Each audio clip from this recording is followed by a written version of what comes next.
آپ نے فرمایا کہ اچھے خواب اللہ کی طرف سے ہوتے ہیں اور برے شیطان کی طرف سے۔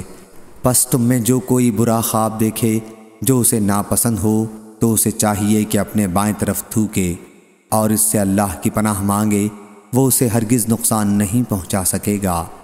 کہ نبی کریم صلی اللہ علیہ وسلم نے فرمایا اچھے خواب اللہ کی طرف سے ہوتے ہیں اور برے خواب شیطان کی طرف سے ہوتے ہیں۔ صحیح بخاری حدیث نمبر 6000۔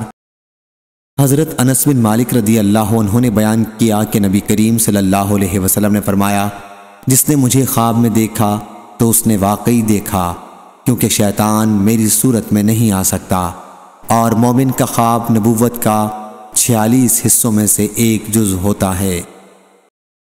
حضرت عبداللہ بن عمر رضی اللہ عنہ نے بیان کیا کہ میں نے خواب میں دیکھا کہ گویا میرے ہاتھ میں ریشم کا ایک ٹکڑا ہے اور میں جنت میں جس جگہ جانا چاہتا ہوں وہ مجھے اڑا کر وہاں پہنچا دیتا ہے۔ میں نے اس کا ذکر حضرت حفصہ رضی اللہ عنہا سے کیا۔ صحیح بخاری۔ حضرت ابو سعید خدری رضی اللہ عنہ نے بیان کیا کہ انہوں نے رسول اللہ صلی اللہ علیہ وسلم کو یہ فرماتے ہوئے سنا کہ جب تم میں سے کوئی ایسا خواب دیکھے جسے وہ پسند کرتا ہو تو وہ اللہ کی طرف سے ہوتا ہے، اس پر اللہ کی حمد کرے اور اسے بتا دینا چاہیے۔ لیکن اگر کوئی اس کے سوا کوئی ایسا خواب دیکھتا ہے جو اسے ناپسند ہے تو یہ شیطان کی طرف سے ہوتا ہے، پس اس کے شر سے پناہ مانگے اور کسی سے ایسے خواب کا ذکر نہ کرے، یہ خواب اسے کچھ نقصان نہیں پہنچا سکے گا۔